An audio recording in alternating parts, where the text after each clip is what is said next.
व्हिडिओवर फक्त क्लिक करू नका कारण की तुमची इथे व्हिडिओ दिसतात.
ओके एक असं प्रकार हे हे जायचं कारण ना त्याच्यात फक्त संचालक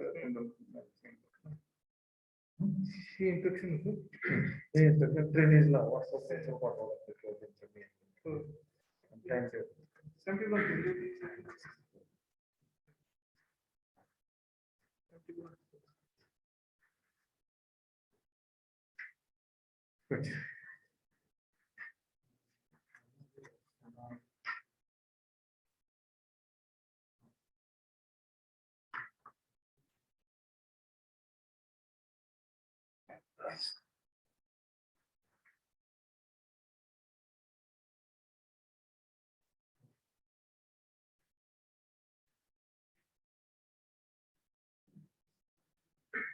आता कुणाचा शंकर शिंदे संपल Shankar Shinde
good morning madam, Shinde madam.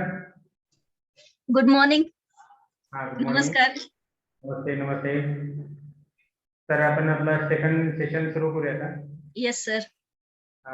आताच डॉक्टर पराग होते, हम्म. आरोग्या संदर्भात लेक्चर झालं पहिलं. हम्म. तर सर्व हजर झाले लोक? Please respond. प्रशिक्षणार्थी संख्या फार कमी आहे आता,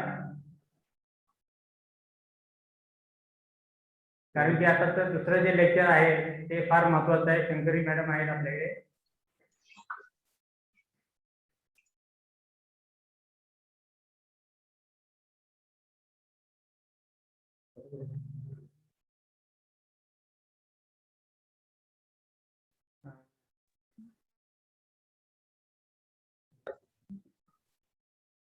मॅडम जॉईन होतात लोक, तरी आपण Okay. सुरू करायला हरकत नाही.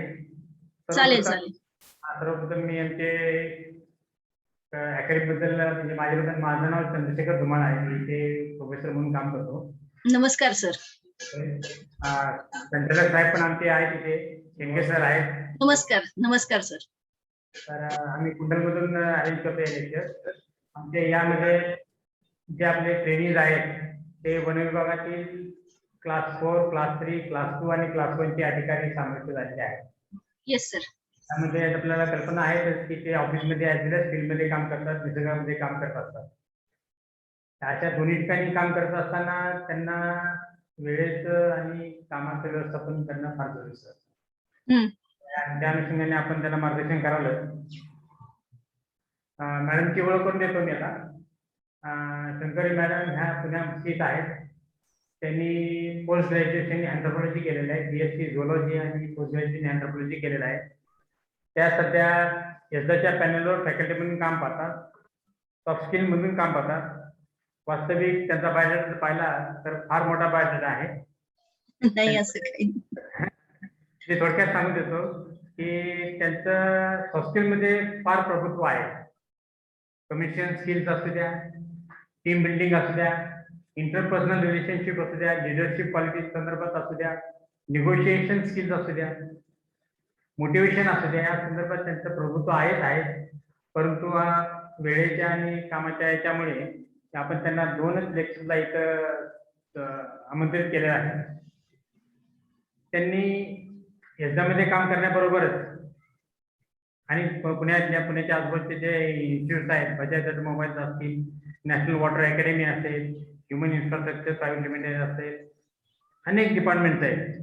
त्या ठिकाणी त्यांनी लेक्चर दिले. त्यांना वारंवार बोलवलं जातं. त्यांनी आपल्याला त्यांच्या वेळात वेळ करून आपल्याला बहुमूल्य वेळ दिलेला आहे. तर त्यांचं आपण स्वागत करूया. आणि मी शिंदे मॅडमना विनंती करतो की त्यांनी कामाची आणि वेळेचे व्यवस्थापन पहिल्यांदा आणि नंतर आंतरतार्किक रिलेशनशिप, इंटरपर्सनल रिलेशनशिप याबद्दल आमच्या कर्मचाऱ्यांना मार्गदर्शन करावं. Yes sir. Okay okay. सगळ्यांना माझा आवाज ऐकू येतोय? येस.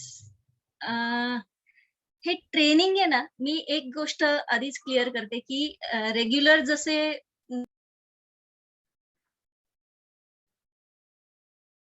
मॅडम आवाज येत नाही आपला. मॅडम आवाज येत नाही, म्यूट झालाय मॅडम. येस येस, आला आवाज? हा येतोय. ओके. मी म्हणत असं होते की रेग्युलर जे क्लासरूम ट्रेनिंग्स असतात त्यामध्ये आपल्याला समोरासमोर लोक असतात, त्यांच्याशी प्रत्येक वेळेला बोलून त्यांच्याकडनं त्यांची मतं जाणून घेऊन आपण ट्रेनिंग नेहमी पुढे नेत असतो.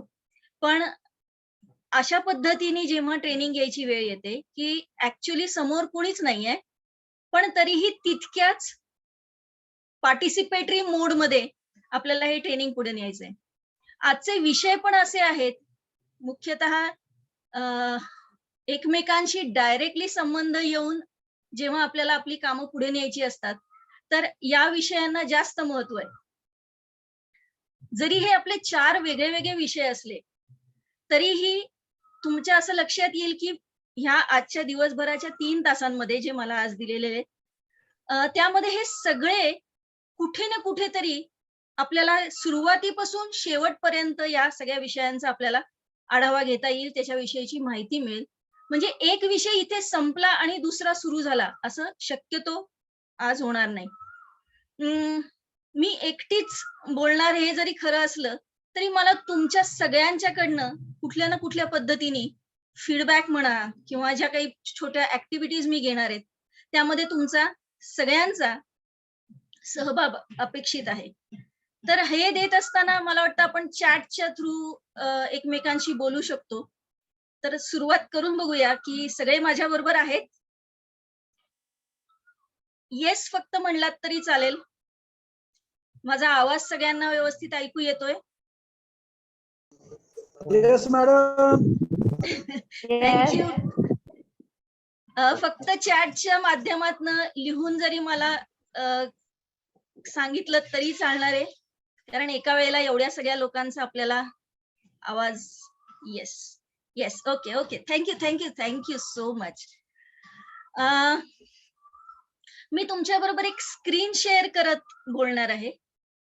बोलणार आहे याच्यासाठी की ट्रेनिंग नॉर्मली म्हणलं की कुणीतरी काहीतरी शिकवत असतं किंवा काहीतरी आपण शिकून घेत असतो, पण मी शिकवणार नाहीये. मी काही तुम्हाला इथून काहीतरी सांगतेय आणि तुम्ही ते व्यवस्थित कुठेतरी कागदावरती लिहून घेताय आणि मग येस आता माझं झालं असं तरी नाही होणार आहे. आपल्या या सत्रामध्ये आतापर्यंत मी पुस्तकांमधनं जे वाचलंय, जे स्वतः अनुभवलंय, जे मला कळलंय, ते तुमच्या सगळ्यांपर्यंत मांडायचा एक छोटासा प्रयत्न करणार आहे. हा प्रयत्न करताना कदाचित काही छोट्या म्हणलं तसं ऍक्टिव्हिटीजचा मी उपयोग करून घेईन, ज्याच्याद्वारे तुम्हाला ते पटकन कळेल असं मला वाटलं. मी शेअर करणार आहे माझ्या सगळ्या ज्या गोष्टी मला जाणवल्या आहेत त्या. हा जो आपला 3 तासाचा आजचा प्रवास आहे, तो थोडासा स्वतःकडे आतमध्ये बघण्याचा आहे. म्हणजे सेल्फ कडे थोडासा बघावा असा आहे. त्यामुळे तुम्ही सगळे माझ्या बरोबर असणं मला फार गरजेचं वाटतं. आपण माझा एक स्क्रीन शेअर करायची माझी इच्छा आहे. स्क्रीन शेअर करूया.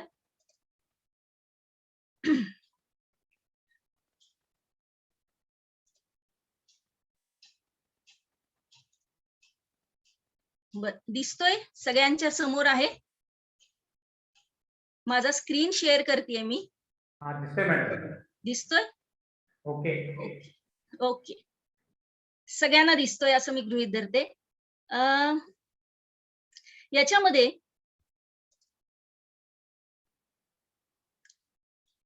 तुम्हाला मगाशी म्हणलं तसं जसं तुम्ही येस नो मध्ये उत्तरं दिली, तसं एका शब्दात एका वाक्यात आपण गप्पा मारायचा प्रयत्न करूया. एक चित्र मी दाखवणार आहे.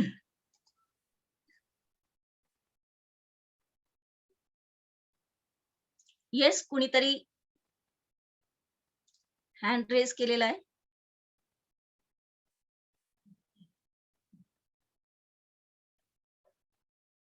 ओके, काही म्हणायचंय?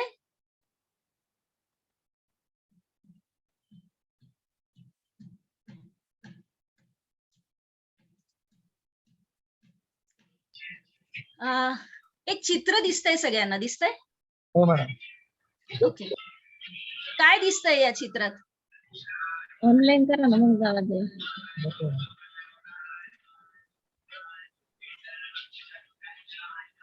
कोणी चाका दिसतो. हॅलो. हा, चित्रामध्ये आपल्याला हा मॅडम, आवाज येतोय? हो, मला आवाज येतोय.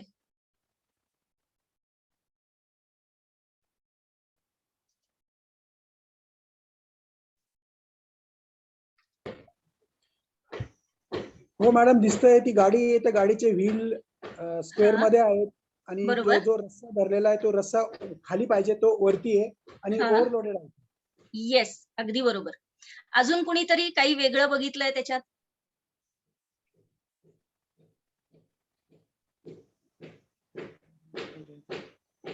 ओके. ती जी टायर आहे ती जी लोड केलेली ती सिक्वेन्स वाईज लोड केलेली नाही, म्हणजे व्यवस्थित लोड केलेलं नाहीये. बरं. आणखीन जरा थोडं मागच्या लोकांच्याकडे आपण झूम करून बघूया. काय करतायत असं वाटतंय तुम्हाला ती लोक?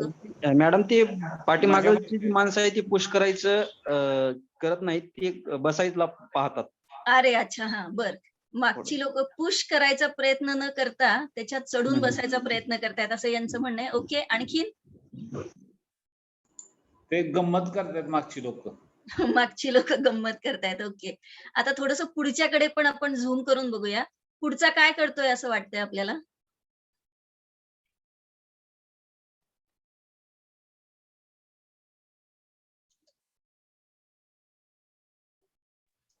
पुढच्याने पण जशा पद्धतीने ओढायला पाहिजे त्या पद्धतीने त्याचा बॉडी लँग्वेज दिसत नाही. ओके.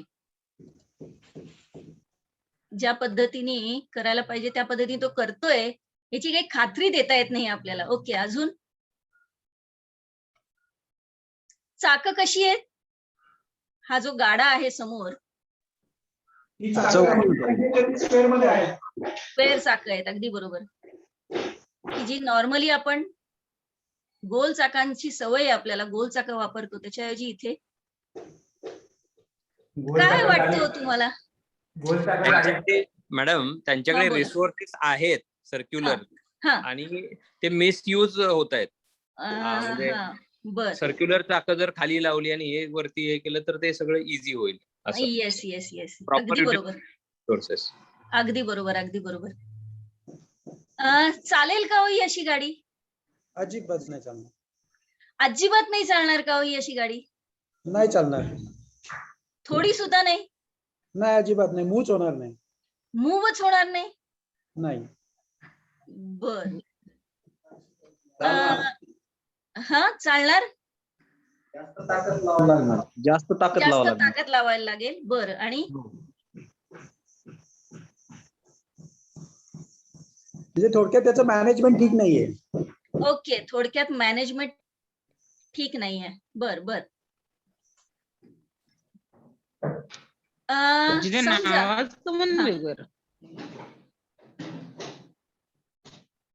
हा, बोला. मग दिकवणी नाही गाड पकड कपडा कधी घालला नाही, मेहंदी काही निकळ मातूस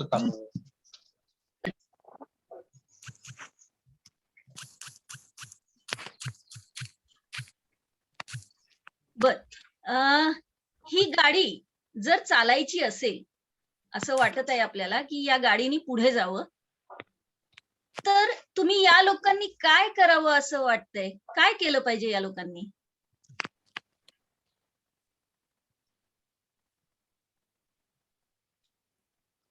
तिची चाकं गोल नाही आहेत मॅडम.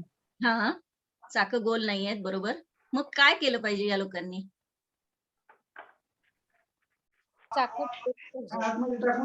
गाडीला किक मारून येऊन जा.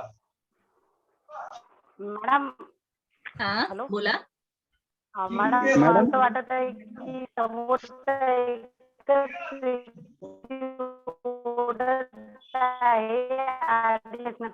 परंतु या तिन्ही माणसांनी जर ओढली तर कदा जाऊ शकते. मला तुमचा आवाज क्लिअर येत नाही ऐकायला. हॅलो. हा, बोला. मॅडम, त्यांच्या गाडीमध्ये गोल चाक आहेत. बरोबर. ती चाक काढून लावल्याच्या नंतर ही आतली बाहेर लावलेली मध्ये टाकल्याच्या नंतर ही जी होईल त्यांना काम. ओके. या लोकांना म्हणजे ही जी लोक किंवा ढकलतायत म्हणा किंवा ढकलल्यासारखं वाटतंय पण कधीतरी वाटतंय चढून बसतायत आणि तो ओढतोय असं वाटतंय पण माहिती नाही तो नक्की काय करतोय. जर असंच गाडा ओढायचा ठरवला तर गाड्याची दोरी बघा कुठे आहे, त्याच्या गळ्याच्या भोवती आहे ती. म्हणजे जर खरंच हा माणूस ओढत असेल एवढा मोठा गाडा तर काय होईल याचा अंदाज तुम्हीच चांगला करू शकता. अशी जर गाडी पुढे न्यायची असेल तर या लोकांना तुम्ही काय सल्ला द्याल? सगळ्यात पहिल्यांदा काय करायला पाहिजे त्यांनी? तुम्ही सांगितलं मला की गोल चाक गाडीतच आहेत पण तिचा वापर होत नाहीये, मिसयूज होतोय असं कोणीतरी मला सांगितलं. तर Yes, या ma'am. लोकांना तुम्ही काय सल्ला द्याल? नाही का फुकट सल्ले आपण फार पटकन देतो ना लोकांना. तर मॅडम, काय सल्ला द्याल? हे चाक रिप्लेस करायचे मॅडम. हे चौकोनी चाक ऐवजी हे गोल चाक लावायचे अगदी आणि बरोबर. आणि सगळ्यांनी मिळून एक काहीतरी प्लॅन नियोजन काहीतरी करायला पाहिजे. म्हणजे अगदी बरोबर, अगदी बरोबर. मला इथेच यायचं होतं. सगळ्यांनी मिळून काहीतरी प्लॅन, काहीतरी नियोजन केलं पाहिजे. यासाठी काय करायला पाहिजे? सगळ्यात महत्वाचं, जर त्यांना प्लॅन करायचा असेल, जर त्यांना नियोजन करायचं असेल तर या सगळ्यांनी काय करणं गरजेचं आहे असं वाटतं तुम्हाला? एकत्र येऊन चर्चा करणं गरजेचं आहे त्यात.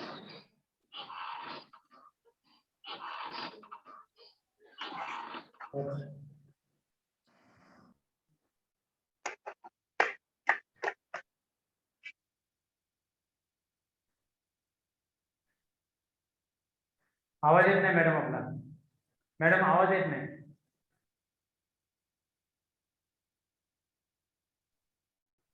आता येतोय? हा येतोय, आता येतोय. यांना एकत्र यायचंय, यांना चर्चा करायची आहे, तर सगळ्यात पहिली स्टेप काय असायला पाहिजे?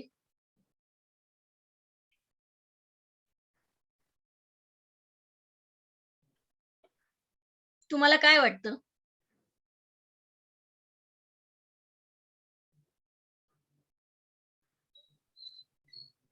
ओके, आपण हे मान्य केलं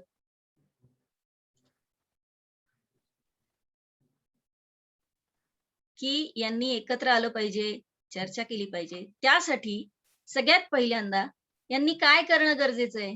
काय वाटतं तुम्हाला? नियोजन करणं गरजेचं आहे. नियोजन करण्यासाठी सगळ्यात पहिल्यांदा काय करणं गरजेचं आहे? एकत्र यावं लागते. एकत्र येण्यासाठी सगळ्यात पहिल्यांदा काय करणं गरजेचं आहे? मी मुद्दाम तोच पुढाकार प्रश्न घ्यायला पुन्हा थांबणं विचारते. गरजेचं आहे. एका ठिकाणी वेळ कुठेतरी ठरवावं लागेल मॅडम. वेळ अगदी बरोबर, अगदी बरोबर. सरांचा आवाज मला मध्येच आला की यांनी कुठेतरी थांबायला पाहिजे. ज्यांनी कुणी हे सांगितलंय त्यांच्यासाठी आपण सगळे आहोत तिथे बसल्या जागी टाळ्या वाजवूया. Thank you madam. खरंच वाटतं फार, अरे हे तर काय सोपं आहे, कुणीही सांगू शकतं थांबायला पाहिजे, थांबल्याशिवाय काय करता येईल? गाडीची चाकं चालत्या गाडीमध्ये आजपर्यंत कुणीतरी बदलली आहेत का? असे प्रश्न पडतात. पण जो मुख्य कळीचा प्रश्न आहे की आपण थांबतच नाही, थांबून विचारच करत नाही. आपण खरंच 2 मिनिटं असा विचार करून बघा की असंच काम करतोय का आपल्या रोजच्या कामामध्ये, ह्या अशाच पद्धतीने करतोय का की जणू काही एक असं चौकोनी चाकाचं गाडं ओढतोय, जीवापाड मेहनतीने अगदी सगळं पणाला लावून ओढतोय. त्या गाड्या ओढताना कुणी आपल्याला मदत करतंय, नाही करतंय, आपल्याला सपोर्ट करतंय का आपलेच खेचतायत याची काही आपल्याला काहीही कुठूनही माहिती मिळत नाही. गाडा कितीही मनापासून ओढला तरी तो जिथे पोचायला पाहिजे तिथे पोचेलच याची खात्री नाही. समजा यदा कदाचित पोचला तर तो वेळेत पोचेल याची खात्री नाही. बरं, जे काही आवश्यक आहे, जे काही आपल्याला गरजेचं आहे ते सगळं आपल्याचकडे आहे बरं का त्या गाड्यामध्ये, नाही का? म्हणजे ज्या काही रिसोर्सेसचा आपल्याला उपयोग करता येण्यासारखा आहे ते सगळे रिसोर्सेस आपल्याकडे आहेत, पण तरी आपण थांबून विचारच करत नाही. थांबायला पाहिजे, थांबून विचार करायला पाहिजे की खरंच जे आपण करतोय ते एखादा चौकोनी चाकाचा गाडा ओढल्यासारखं काम करतोय का? आतापर्यंत सगळ्यांनी ओढला म्हणून मीही ओढतोय. बर, ही लोक थांबली असं आपण गृहीत धरूया, एकत्र आली, मग काय करणं गरजेचं आहे असं वाटतं तुम्हाला? थांबली, एकत्र आली, त्यानंतर नियोजन करणं गरजेचं आहे. नियोजन करणं, त्यासाठी काय गरजेचं आहे? जर नियोजन करायचं असेल ना, चर्चा करावी पाहिजे एकमेकांची. नाही कळलं मला. एकमेकांमध्ये चर्चा करणे गरजेचं आहे. काय करणं गरजेचं आहे म्हणलं? चर्चा करणे गरजेचं आहे एकमेकांची. हो, चर्चा करण्यासाठीच, म्हणजे थांबल्यानंतर यांना चर्चा करायची की बाबा हे जे सगळे आपल्याकडचे रिसोर्सेस आहेत त्याचा आपल्याला चांगला उपयोग करायला पाहिजे, तर आपण जे काम करतो ते व्यवस्थित करू शकू, अशी चर्चा यांना करायची असं आपण गृहीत धरूया. हे करण्यासाठी सगळ्यात पहिल्यांदा काय करणं गरजेचं आहे? आपली काय चूक झाली हे त्यांच्या लक्षात येणं गरजेचं आहे. आपली काय चूक झाली आहे हे समजून घेण्यासाठी सुद्धा त्यांना काय करणं गरजेचं आहे? मी तोच प्रश्न पुन्हा विचारते बरं का. अगदी बरोबर, अगदी बरोबर. आणि एकमेकांची मतं जाणून घेणं, यालाच आपण म्हणतो संवाद, कम्युनिकेशन. कम्युनिकेशन किंवा संवाद म्हणजे फक्त एकमेकांशी चर्चा करणं किंवा एकमेकांच्या बरोबर मीटिंग्स घेऊन त्या मीटिंग मध्ये काहीतरी बोलणं एवढाच नाहीये.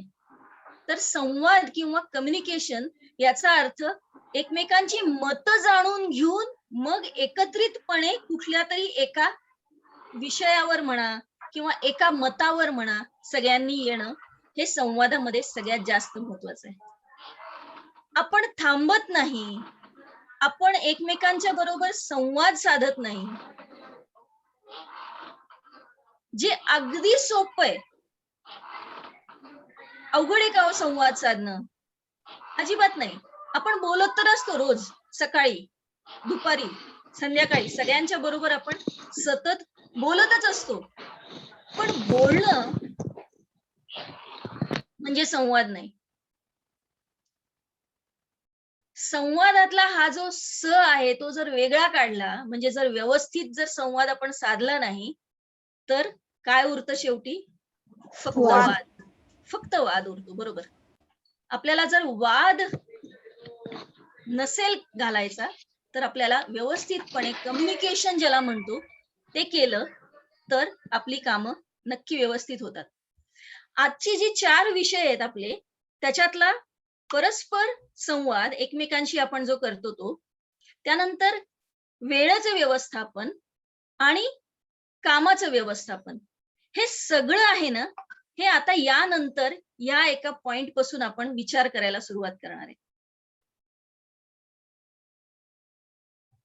आपण बघितलं की जे काही आपण करतो, जे काही कार्य करतो, ती आपली कार्याची क्षमता जी आहे त्याला आपण परफॉर्मन्स म्हणतो. तो परफॉर्मन्स सगळ्यात चांगला व्हावा याकडे आपल्या सगळ्यांचं कल असतो. बरोबर आहे? म्हणजे आपला परफॉर्मन्स हा आधीपेक्षा आता चांगला व्हायला पाहिजे किंवा आता आहे त्यापेक्षा अजून पुढे चांगला व्हायला पाहिजे, असं आपल्या सगळ्यांना वाटत असतं. कशावरती अवलंबून आहे हा परफॉर्मन्स? तर आपण तो कुठल्या भूमिकेतून परफॉर्मन्स करतोय, आपला रोल काय आहे त्याच्यामध्ये, त्याच्यावर अवलंबून आहे. म्हणजे आता समजा मी तुमच्या समोर एक ट्रेनर म्हणून माझी भूमिका आहे, माझा रोल काय आहे? एक ट्रेनर म्हणून रोल आहे. तर माझा परफॉर्मन्स उत्तम कसा होईल? तर माझी भूमिका जर मला समजून घेता आली, त्या भूमिकेतनं मी काय करायला पाहिजे हे जर माझ्या लक्षात आलं, तर माझा परफॉर्मन्स चांगला होणार आहे. ओके. आता या परफॉर्मन्स म्हणजे आपला जो काही कार्यक्षमता आहे, या कार्यक्षमतेवरती काही घटक आहेत की जे प्रभाव करतात. म्हणजे आपण स्वतः किती जरी मनातल्या मनात नुसतेच मनातले मांडे की नाही मला सगळं माझं उत्तम करायचंय असं म्हणत असलो, तरी काही गोष्टी आहेत की ज्या या आपल्या कार्यक्षमतेवरती प्रभाव करतात आणि त्या प्रभावाचा आपल्यावरती प्लस मायनस असा दोन्हीकडनं फायदा म्हणा किंवा तोटा म्हणा होत असतो. तर हे जे 3 घटक आहेत, एक आहे वातावरण, परफॉर्मन्स म्हणजे कार्य आपण जे करतो, आपली जी क्षमता आहे कुठलं तरी कार्य करायची, त्याच्यावरती प्रभाव पाडणारा एक मुख्य घटक आहे वातावरण म्हणजे एन्व्हायरमेंटल फॅक्टर्स. तर एन्व्हायरमेंटल फॅक्टर्स म्हणजे काय? असं कुठल्या एन्व्हायरमेंट विषयी आपण बोलतोय? म्हणजे उदाहरणार्थ माझी भूमिका एक ट्रेनर म्हणून जर इथे तुमच्या समोर बसून आज एका छोट्याशा लॅपटॉपच्या आणि इंटरनेटच्या आणि या सगळ्या झूमच्या साह्याने जर मी घेत असेन तर माझ्यावरती अनेक गोष्टींचं दडपण आहे. कारण आधी मला फारसं या अशा पद्धतीने ट्रेनिंग घेणं गरजेचं नाही पडलं. माझ्या समोर एक मोठा क्लासरूम, त्यामध्ये अनेक लोक डायरेक्टली मी ज्यांच्याशी संवाद साधू शकते. आता मला एक थोडस चॅलेंज असं आहे की मला दिसत एका वेळेला कुणीच नाहीये. कुणीही नसताना म्हणजे मला आता कळायला लागलंय की फिल्म मध्ये जी लोक ऍक्टिंग करतात ती किती ग्रेट आहेत. कारण त्यांच्या समोर कुणीच नसतं आणि पण तरी त्यांना असं दाखवायचं असतं की मी सगळ्यांच्या समोर परफॉर्म करतोय. तो जो फरक आहे तो मला आता आता या झूम मीटिंग्सच्या माध्यमातून जाणवायला लागला. तर ह्या वातावरणाचा माझ्यावरती परिणाम नक्की होणार आहे. पण मी जर असं म्हणायला लागले की नाही बाबा मला ह्या अशा पद्धतीने काही ट्रेनिंग घेता येणं शक्य नाही आणि नाही होणार हो चांगलं ट्रेनिंग, असं कसं चांगलं घ्यायचं, कधी घेतलं नाही, हे असं कुणी दिसतच नाही, कोण काय बोलतोय, कुणाला काय सांगायचं ते माझ्यापर्यंत येत नाही. एक चांगला ट्रेनर जेव्हा फीडबॅक घेत असतो तेव्हा फक्त त्या लोकांना कळतं असं नाही, तर त्या ट्रेनर जो आहे त्या व्यक्तीला सुद्धा कळत असतं की कुठे कसं जायचंय, कुठल्या पद्धतीने पुढे न्यायचंय, लोकांना कळतंय का नाही कळतंय, दुसऱ्या कुठल्या पद्धतीने समजावून सांगायचंय का, अनेक गोष्टी आहेत. तर या सगळ्या वातावरणाचा माझ्या परफॉर्मन्सवरती माझी भूमिका जर आता एक ट्रेनर म्हणून असेल तर नक्की प्रभाव पडतो. दुसरा आहे म्हणजे दुसरा जो फॅक्टर आहे तो आहे मोटिवेशनल फॅक्टर. हा मोटिवेशनल फॅक्टर म्हणजे आपण एखादी गोष्ट एखादी करताना काहीतरी प्रेरणा घेऊन ती करतो. प्रेरणा म्हणजे फार मोठा किंवा फार प्रेरित झालो वगैरे एवढंच नाही, तर मला आत्ता माझा हात जर वरती करायचा असेल तरी सुद्धा काहीतरी आंतरिक प्रेरणा असली पाहिजे, त्याच्याशिवाय मी माझा हात सुद्धा वरती करू शकत नाही. तर प्रेरणा ही इतकी बेसिक आहे आणि हीच प्रेरणा छोट्या छोट्या साध्या साध्या माणसांना सुद्धा वेगळ्या वेगळ्या असामान्य गोष्टी करायला भाग पाडते, अशी ही प्रेरणा असते. तर ही जी प्रेरणा आहे ती सुद्धा आपली भूमिका, आपला परफॉर्मन्स जो आहे तो व्यवस्थित करायला मदत करते. आणि तिसरा जो घटक आहे तो आहे वर्तन, आपलं बिहेवियरल फॅक्टर्स.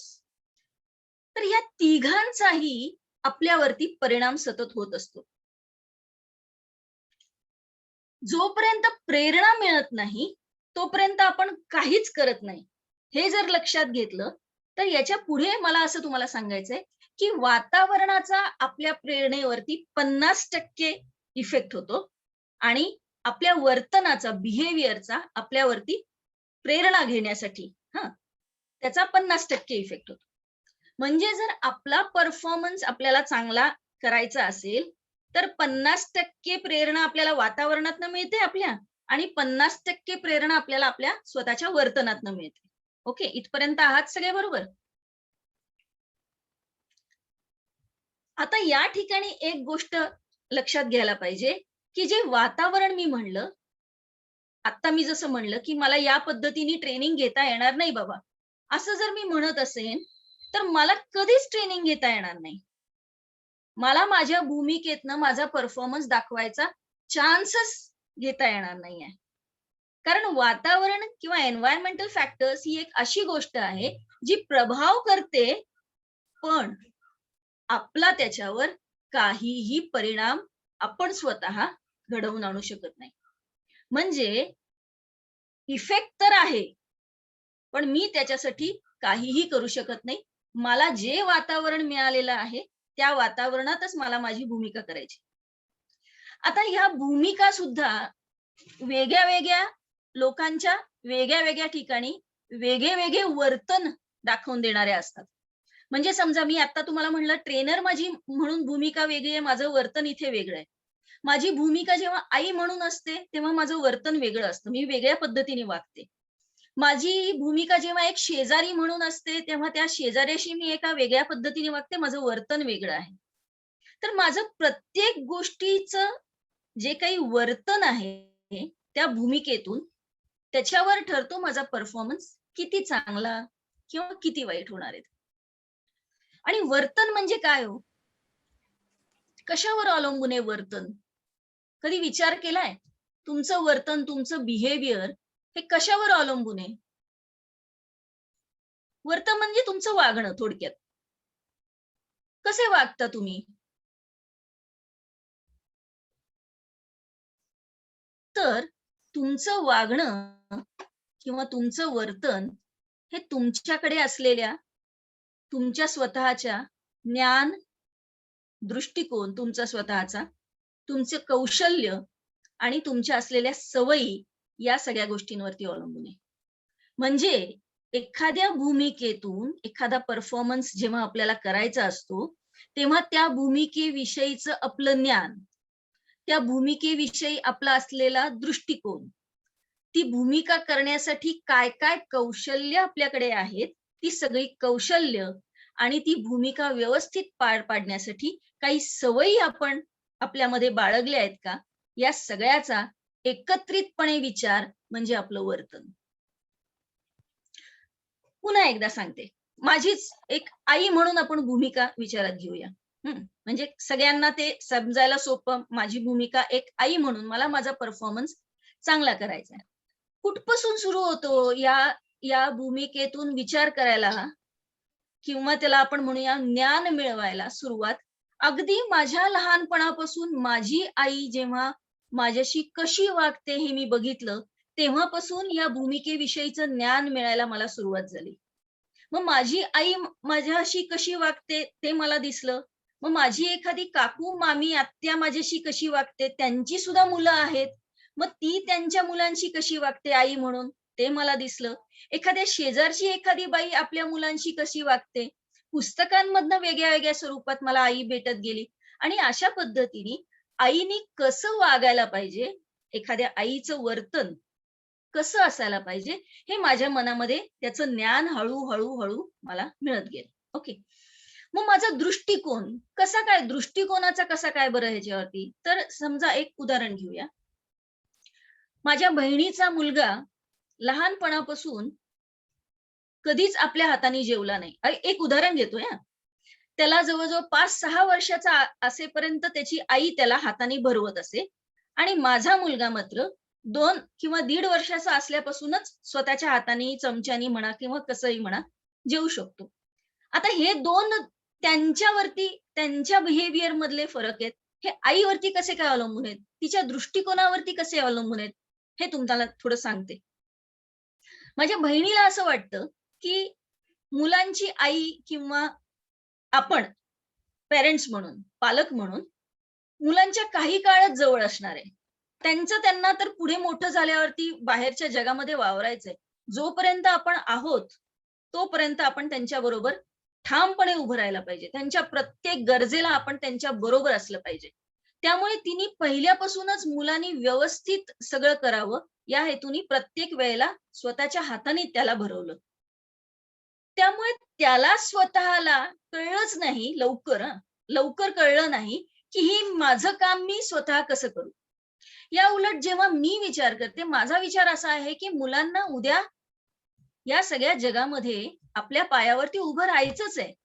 त्यांना जेव्हा आपण आहोत त्यांच्या बरोबर तेव्हाच जर त्यांच्या चुका करायचा वाव मिळाला तर आपण त्यांच्या चुकांमधनं त्यांना सावरण्यासाठी खंबीरपणे कायम उभे राहणारच आहोत. त्यामुळे लहानपणापासूनच आपण जर त्यांची कामं त्यांना करू दिली तर चुका होत असताना आपण त्यावेळेला त्यांना मदत नक्की करू शकू. तेव्हा चुका नाही होणार जेव्हा ते जगाला फेस करतील, तेव्हा चुका होतील जेव्हा आपण त्यांच्या पाठीशी. या 2 वेगळ्या वेगळ्या दृष्टिकोनातनं आमच्या दोघींचंही वर्तन वेगळं झालं. बरोबर, मला सांगायचंय काय तुम्हाला, आपल्या दृष्टिकोनावरती आपल्या वागण्याची पद्धत ही बदलते. ती कशी वागते तर ती अजूनही तिच्या मुलाला हाताने भरवते, म्हणजे तो 2-2.5 वर्षांचा, 3 वर्षांचा, 4 वर्षांचा होईपर्यंत. आणि मी कशी वागते की मी 2 वर्षाचा असतानाच, 1.5 वर्षाचा असतानाच माझ्या मुलाच्या हातात ताटलीत खाऊची प्लेट देते आणि तो सांडत असेल, पडत असेल, त्याला समजावून सांगून काय होतं याच्याने? येस, कुणाला काही बोलायचंय? ओके, मला मध्येच आवाज आला म्हणून. तिसरं आहे की कुठलंही कार्य करताना आपल्याला त्याविषयीचं कौशल्य आहे की नाही याचा विचार आपल्याला करायला पाहिजे. म्हणजे माझी भूमिका जर आईची असेल, मी जर एक आई म्हणून माझा रोल निभावत असेल, तर त्यासाठी असलेली कौशल्य माझ्याकडे आहेत का? जन्मतःच ही आपोआप कुणामध्येही येत नाहीत. कुठलंही कौशल्य हे शिकून येतं आणि कुठलंही शिकून येण्यासारखं कौशल्य थोडासा जर आपण थोडेसे कष्ट घेतले तर ते नक्की आपल्याला जमू शकतं. आणि चौथं आहे सवय, हॅबिट्स. सवय म्हणजे मी त्या सगळ्या सवयींविषयी बोलत नाहीये की सकाळी 7 वाजले की मला एक कपभर चहा लागतो आणि त्याच्याशिवाय काही मला माझा दिवस सुरू करता येत नाही. या गोष्टींना आपण सवय म्हणतोच, पण मी या सवयींविषयी नाही बोलत आहे. मी त्या सवयींविषयी बोलतेय की ज्याचा आपल्या परफॉर्मन्स वरती प्रभाव पडणार आहे. सवय म्हणजे अशा सगळ्या गोष्टी की ज्या आपण आपल्यासाठी आपल्यामध्ये आपली ओळख म्हणून जपून ठेवतो. म्हणजे माझी ओळख, माझ्यासाठी मी एक ट्रेनर आहे, सवय मी माझ्या मनात कायम ठेवलेलं आहे की मी एक ट्रेनर आहे. काही लोक नोकरीमध्ये असेपर्यंत त्यांची ओळख ही आहे हे ठेवतात, रिटायर झाल्यानंतर त्यांची ओळख बदलते, मग त्यांना ती वेळ लागते, कारण सवय झाली आहे की स्वतःला या पद्धतीने बघायची. ती सवय त्यांना त्यांचं स्वतःचं वर्तन त्या पद्धतीने करायला मदत करते, असं म्हणूया आपण. मला निगेटिव्ह नाही सांगायचंय, मी पॉझिटिव्हली, म्हणजे मला राग येतो, खरं येतो का नाही याचा विचार मी नंतर कधी केलाच नाही. मला सुरुवातीच्या काही काळामध्ये चटकन राग यायचा. मला राग येतो ही मी माझी सवय म्हणून, माझ्याकडे, माझ्या स्वतःकडे बघण्याचा एक दृष्टिकोन म्हणून मी ही गोष्ट मनात जपली. मला गणित येत नाही, अरे कधी येत नव्हतं, कधीतरी शाळेत असताना, त्यानंतर मी गणिताकडे ढुंकून बघितलं नाही. का? नाही बाबा, मला ते काही जमत नाही. पण आपण एवढे मोठे झाल्यानंतर सुद्धा त्या छोट्या छोट्या गणितांच्या शी लढाई करायला, लढाईच म्हणणार मी, दजावतच नाही. आपण आपल्या मुलांना सुद्धा शिकवायला जात नाही की नको बाबा ते गणिताचं आणि माझं कधी जमलं नाही. मी अशा सगळ्या गोष्टींना सवय म्हणते जे आपण आपल्या मनामध्ये स्वतःसाठी धरून ठेवतो. तर ज्ञान म्हणजे नॉलेज, दृष्टिकोन म्हणजे ऍटिट्यूड, कौशल्य म्हणजे स्किल्स, आणि सवयी आपल्या म्हणजे हॅबिट्स, या सगळ्यांचं मिळून आपलं वर्तन तयार होतं. आणि हे वर्तन जे आहे ते 50% आपल्याला आपलं एखादं कार्य करण्यासाठी प्रेरणा देतं. ओके, सगळे आहात इथपर्यंत? इथपर्यंत सगळ्यांना पटतंय माझं? हे बघा, पटलंच पाहिजे असं काही माझं म्हणजे मत नाहीये बरं का. कदाचित तुम्हाला काही गोष्टी पटणारही नाहीत, कारण या सगळ्या मी कुठून तरी माझ्या स्वतःच्या याच्यासाठी म्हणून जाणून घेतल्या, समजून घेतल्या, आणि त्या सगळ्या मी तुम्हाला मांडते. पण हे तुम्ही आत्ता ऐकून घ्या. कदाचित आत्ता पटणार नाही, पटलं तर घ्या म्हणजे, पण आत्ता पटणार नाही. जेव्हा पटेल तेव्हा ते कुठेतरी, तोपर्यंत साइडिंगला आपलं गाडी जशी पार्किंगला लावून ठेवतो तसं लावून ठेवा, आणि आज नाही उद्याचा तुम्हाला नक्की उपयोग होईल. ओके, सगळे आहात बरोबर? इथपर्यंत सगळे आहात माझ्या बरोबर? Yes madam. Yes madam. Yes madam. Yes madam. कळलंय सगळं इथपर्यंत? Yes ma'am. हो. काही प्रश्न आहेत याविषयी? No ma'am. काही अडचण आहे, काही कळलं नाही, मोकळेपणाने बोला, कारण मला इथे तुमचं कळलेलं आहे की नाही असं फारसं काही दिसत नाहीये. मला माझाच चेहरा जास्त दिसतोय. मॅडम छान समजलेलं आहे, लक्षात येत आहे. ओके ओके, जेव्हा पाहिजे तेव्हा तुम्ही कधीही मला थांबवू शकता, मला काही प्रॉब्लेम नाहीये. कुठल्याही क्षणी तुम्ही जर मला म्हणालात की हे पुन्हा सांगा किंवा काही जरी सांगितलं तरी मला काही अडचण नाही आहे. ओके, ठीक आहे. आपण पुढे निघूया.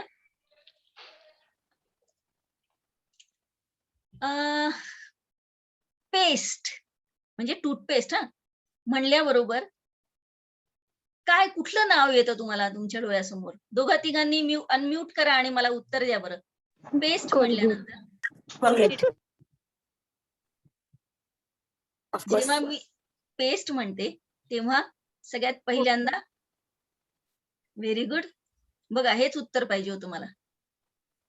जेव्हा आपण पेस्ट म्हणतो तेव्हा सगळ्यात पहिल्यांदा आपल्या डोळ्यासमोर कुठलं नाव येतं? तर कोलगेट.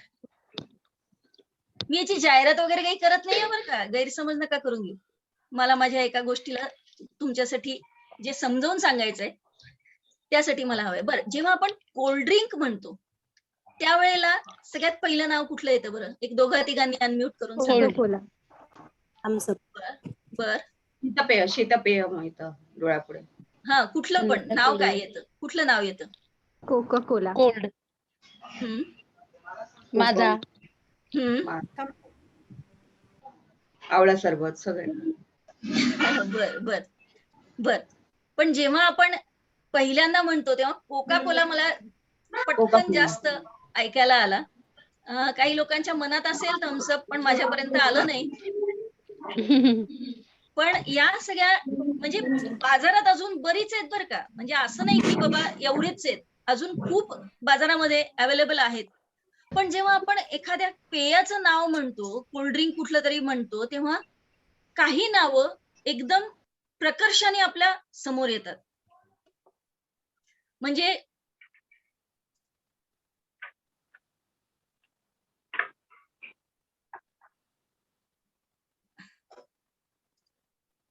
चॉकलेट असं म्हणल्यावर काय येतं तोंडात? कॅडबरी. मला म्हणालेच होते बरं का सर, एकदम फार हुशार वर्ग आहे हा. सगळे लोक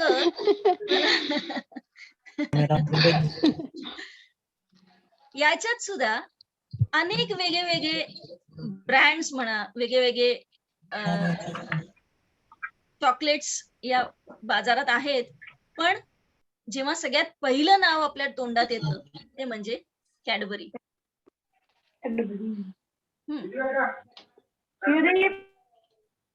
dairy milk. Dairy milk, yes. Dairy milk ma'am. Salt, मीठ. टाटा नमक. अरे क्या बात है, क्या बात है. बघा, ऐकली, सगळं सगळ्यांच्या डोक्यात सगळं फिट आहे. आणि पाणी? बिस्लेरी. क्या बात है. का हो, असं का होतं? आता दोघा तिघांनी अनम्यूट करा आणि मला जरा माझ्याशी बोला की असं का होतं बरं? जेव्हा आपण एखाद्या गोष्टीचं नाव घेतो तेव्हा काही नावं प्रकर्षाने समोर येतात. पाणी म्हणलं की बिस्लेरी, मीठ म्हणलं की टाटा. असं का होतं बरं?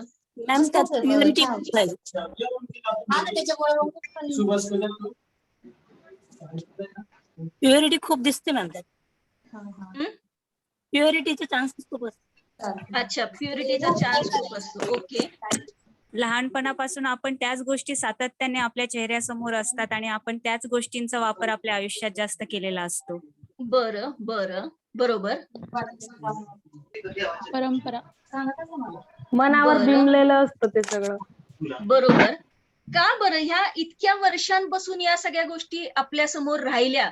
म्हणजे का राहिल्या हेच कारण महत्वाचं आहे, किंवा आपल्या मनावरती. हा, बोला. हॅलो, बोला. आपल्या मनावरती या गोष्टी सगळ्या बिंबलेल्या असण्यामागचं कारण काय आहे? म्हणजे जेव्हा ही नावं येतात तेव्हा हीच नावं का? मॅडम, क्वालिटी आणि पॉप्युलॅरिटी त्याची जास्त ह्या प्रोडक्ट. अगदी बरोबर, अगदी बरोबर. जाहिराती. क्वालिटी. उगीच आपण एखाद्या याचं गुणगान गाणार नाही. म्हणजे आपल्याला एखाद्या गोष्टीचं महत्व उगीच वाटणार नाही. आपल्याला म्हणजे ज्या सगळ्या लोकांनी हे सगळे नावं जी आहेत ती सातत्याने आपल्याला आपल्या लहानपणापासून आपल्या आजूबाजूला जे सतत येत गेलं त्याचं एक मुख्य कारण म्हणजे क्वालिटी. मान्य आहे? बरोबर आहे? मीटिंगच्या बाहेर पडायचं ना. नाही फोटो कोण येत नाही.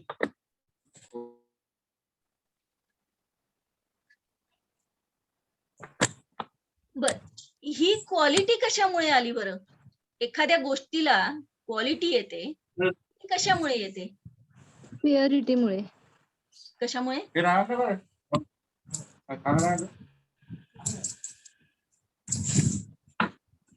माईक कोणातरी चालू आहे बघा. माईक विनाकारण चालू करू नका. माईक बंद ठेवा आपला. आवश्यकता असेल त्यावेळेला अनम्यूट करा. हा, ओके ओके. नाही, मला काही त्यांना प्रश्न विचारायचे होते म्हणून मी त्यांना म्हणत होते की माईक एक दोघांनी ऑन करून ज्यांना उत्तर द्यायचे त्यांनी माईक जरूर ऑन करावा. हा, अनावश्यक हा. ऐकू येत आपल्याला, ते फक्त अवॉइड करावं. येस, ज्यांना उत्तर द्यायचंय त्यांनीच फक्त माईक ऑन करा, कारण मग सगळ्यांचाच एकदम गोंधळ होईल. एक एक करून जरी मला सांगितलं तरी चालेल. बर, माझा प्रश्न असा होता की क्वालिटी म्हणजे काय? या पदार्थाला, या वस्तूला, या गोष्टीला क्वालिटी आहे असं म्हणतो म्हणजे काय? प्युरिटीमुळे. Madam okay. सर्टिफाईड असतात ते प्रॉडक्ट, ISO सर्टिफाईड. कशामुळे त्यांना सर्टिफिकेशन मिळालं? का दिलं असेल त्यांना हे सर्टिफिकेशन ISOनी सुद्धा? त्याच्या मागचं कारण काय आहे? त्यांनी त्यांची क्वालिटी जपण्यासाठी काय केलं? म्हणजे समजा मला असं म्हणायचं, गुणवत्ता. हा, गुणवत्ता आहे, क्वालिटी आहे म्हणजे गुणवत्ता आहे. ती गुणवत्ता त्यांना जी मिळाली ती कशामुळे मिळाली? तर समजा, म्हणजे आपण हा सगळा विचार का करतोय? पुन्हा एकदा मला परत तिथे येऊ दे.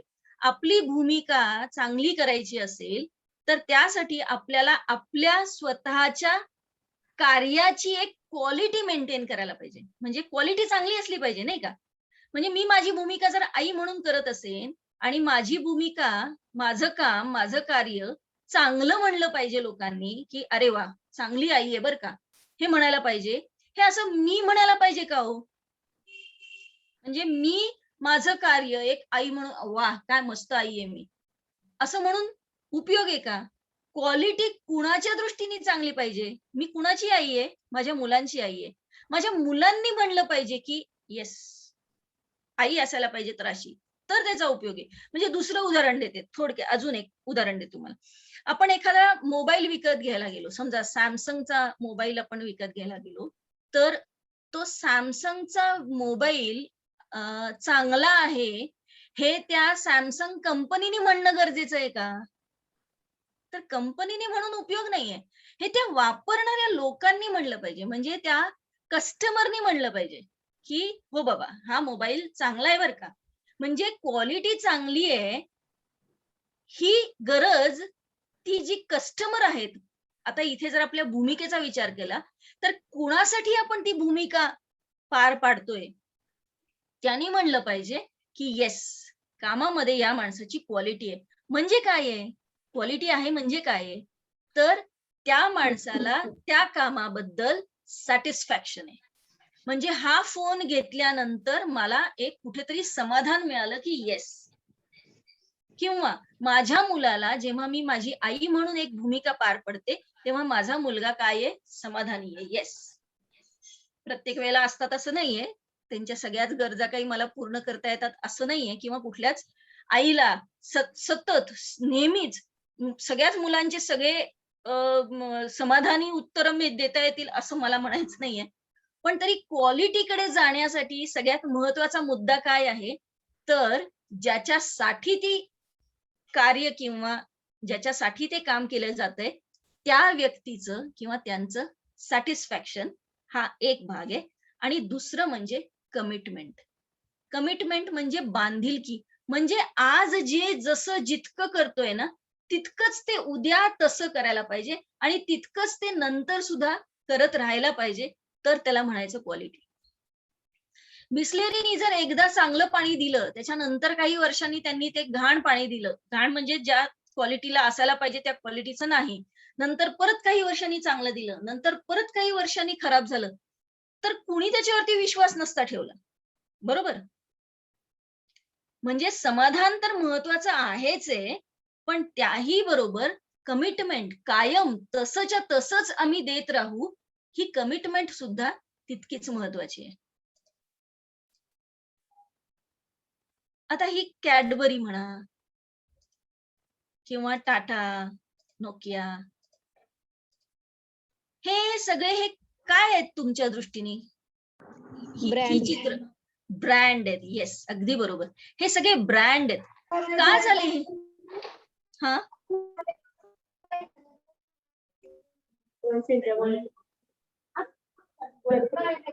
मॅम, त्यांनी त्यांची प्युरिटी कायम जोपासली, कंटिन्यू केली. त्यात पण दाखवलेला नाही. आणि त्यांनी जे सांगितलं ना की आम्ही तुम्हाला आश्वासन देतो की यामध्ये म्हणजे फॉर एक्झाम्पल बिस्लरी मध्ये प्युअरच पाणी असेल, टाटा आयोडीन हे प्रॉपर असेल, जे की तुमच्या ब्रेन साठी इसेन्शियल आहे. म्हणजे त्यांनी जी कमिटमेंट केली ती पूर्णतः योग्य आहे आणि ती त्यांनी कंटिन्यू केली. त्या कारणास्तव आपण त्यांच्यावर विश्वास ठेवला आणि त्या ब्रँड अजूनही म्हणजे कंटिन्यू आहे ते ब्रँड मार्केटमध्ये. विश्वास अगदी बरोबर. ब्रँड जर तयार व्हायचा असेल तर त्यामध्ये विश्वास हा खूप महत्वाचा आहे. आणि आपल्याला जर आपल्या भूमिकेला एक क्वालिटी द्यायची असेल, एक भूमिका आपण अतिशय उत्तमरित्या करतोय हे जर समोरच्याला पटवून द्यायचं असेल तर त्याच्या बेसला विश्वास असतो. विश्वासाशिवाय कुठलाही ब्रँड तयार होत नाही. आपल्याला आपला स्वतःचा ब्रँड जर तयार करायचा असेल, आपल्या स्वतःचा ब्रँड म्हणजे कुठलंही कार्य करत असताना हा माणूस ते उत्तम करतो असं म्हणायला पाहिजे. आपला ब्रँड म्हणजे काय की आपल्या विषयीचं इतरांचं मत, हे काम याच माणसाकडे द्या, अतिशय उत्तम करतो, तुम्हाला त्याच्याकडे बघायची गरज नाही पडणार. हा जो विश्वास आहे ना, तो विश्वास आहे ब्रँड तयार करणारा. सो सगळ्यात महत्वाचं. आणि तो जो विश्वास आहे, तो जो ट्रस्ट आहे, तो असा आपोआप येत नाही. तो बिल्ड करावा लागतो, बांधावा लागतो. त्याच्यासाठी अतिशय कष्ट करायला लागतात आणि बेस पासून तो हळूहळू निर्माण होत जातो. हळूहळू आपल्याला मिळायला लागतो. एकदम अचानक कालपर्यंत या माणसावर अजिबात विश्वास नव्हता आणि आज बघितलं की अरे वा, विश्वास बसला, असं होत नाही. विश्वास बसण्यासाठी त्या व्यक्तीला सुद्धा फार कष्ट करायला लागतात. हे जे सगळे लोक आहेत, हे जे सगळे चित्र तुम्हाला, चेहरे तुम्हाला दिसत आहेत, हा बोला बोला.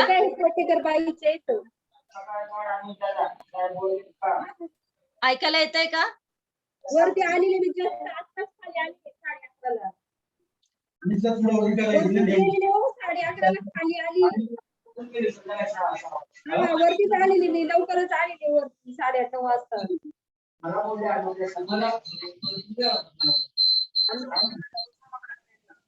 नाही, मी वरती आलेली, खाली आले ना मग परत लवकर लगेच.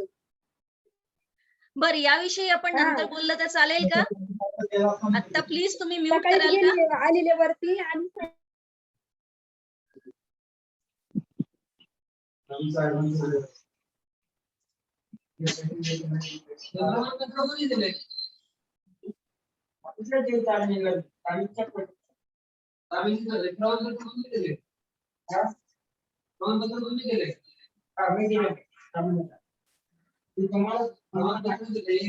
चालू ठेवायचं का पुढे?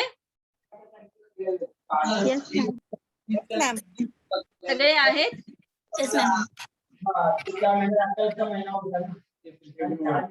कुणाचा तरी अनम्यूट आहे, तो प्लीज म्यूट करणार का? आवाज येते कोणाचा तरी. हा, जर उत्तर द्यायची असेल तर नक्की अनम्यूट, म्हणजे तुम्ही बोलू शकता.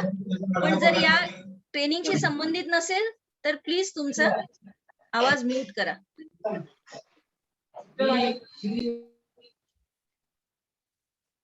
ओके, तर हे चित्र, ह्या चित्रांमधली माणसं का असतील हो ही सगळी इथे?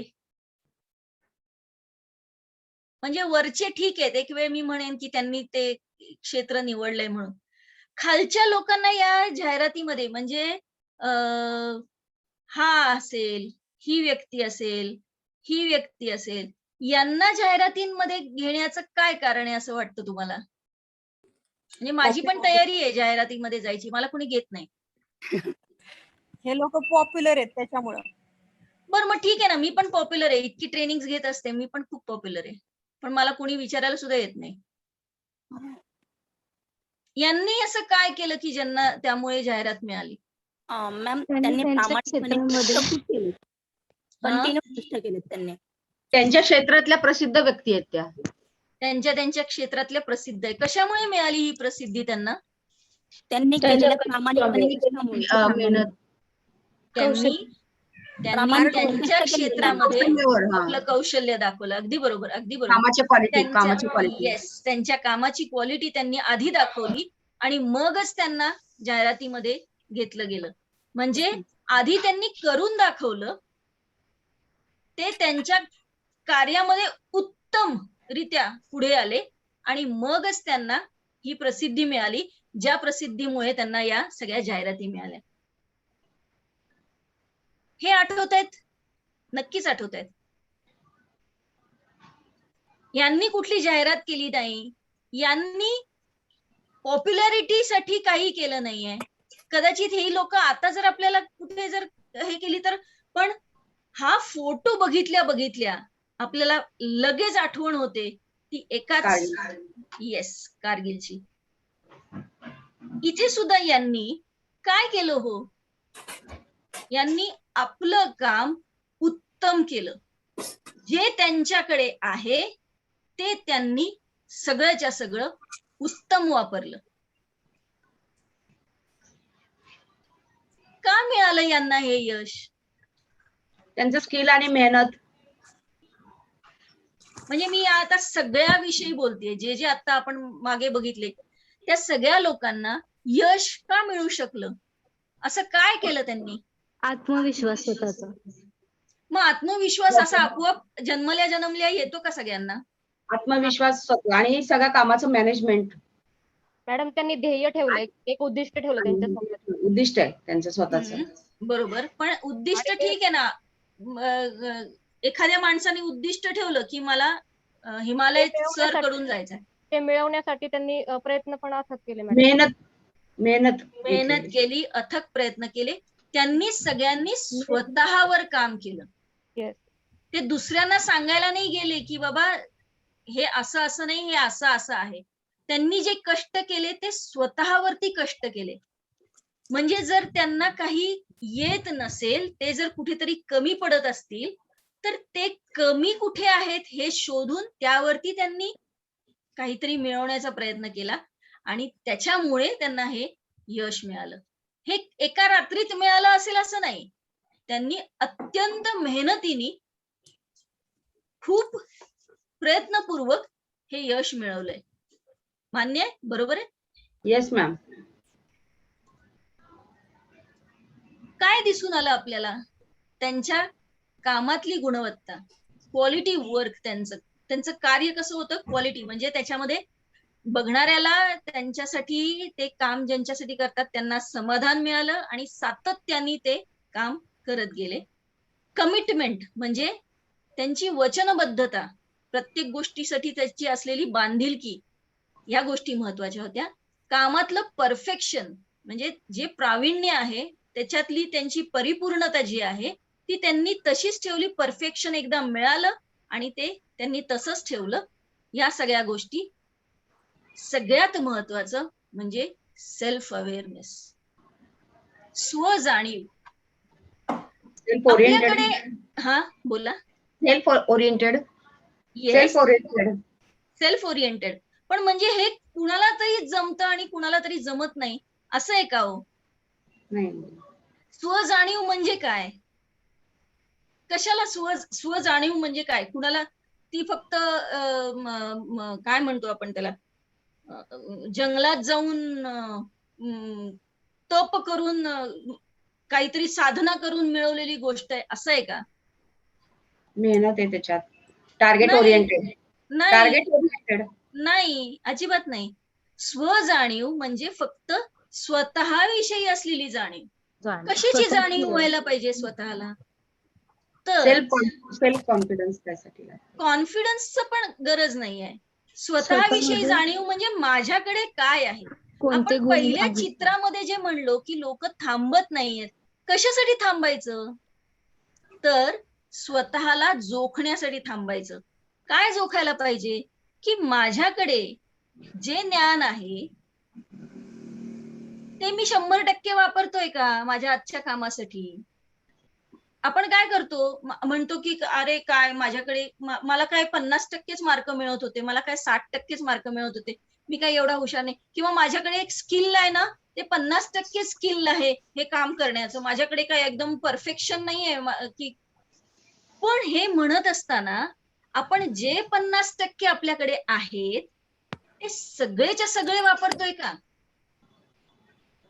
याचा विचार करायला पाहिजे. म्हणजे माझ्याकडे कदाचित सगळं एकदम छान आहे अशातला भाग नाहीये, माझी परिस्थिती चांगली नसेल, माझी हुशारी तेवढी नसेल, माझ्यामध्ये काही स्किल्स कमी असतील, सगळं सगळं मान्य आहे. पण जे आहे ते तरी मी 100% एकदम पूर्णपणे वापरतोय का याचा विचार करायला पाहिजे. म्हणजे आपले वीक पॉइंट्स आणि आपले चांगले पॉइंट याची दोन्हीची जाणीव पाहिजे आपल्याला. नक्कीच पाहिजे, नक्कीच पाहिजे.